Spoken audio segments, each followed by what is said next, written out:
I'm Jos van der Pol, and I'm from Rotterdam. That's Liesbeth, Bik. Yeah, I'm Liesbeth, Bik. Together we work as Bik Van der Pol already for quite some years, since 1995. Yeah.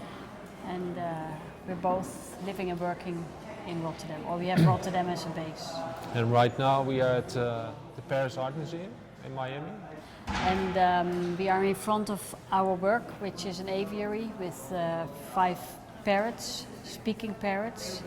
The work is called Speechless, so they will not be speechless, I think. But as you can see, it's like a big aviary, which is what we consider to be a training center for the parrots. So they are temporarily hosted by the museum. They come from a breeder in Miami.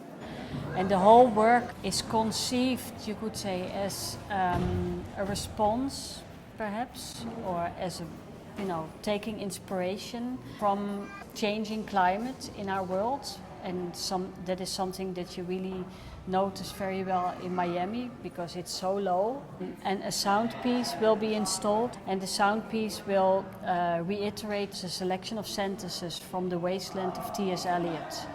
And then more specifically, the more abstract sentences. So not the whole poem, but the sentences that sort of, call people to engage, call people to think, call people to speak, call people to hurry up, it's time.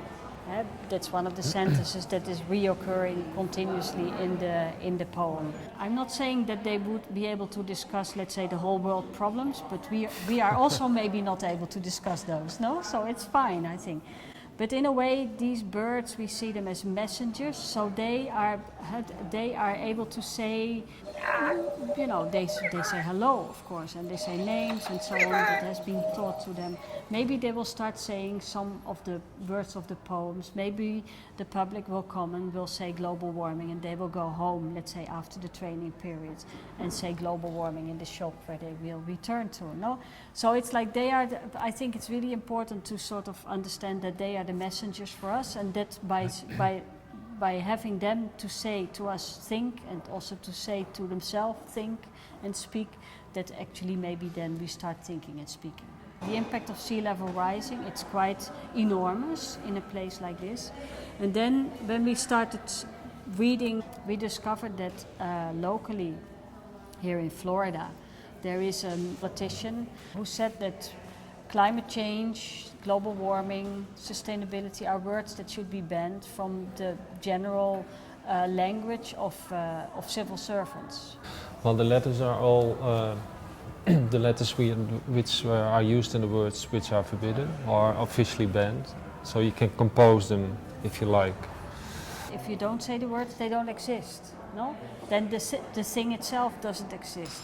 Which is of course not true, So I think what is important is as human beings who are causing also part of this trouble, we should actually talk about it, because if we sort of turn a blind eye and act as if it doesn't exist, it will just continue.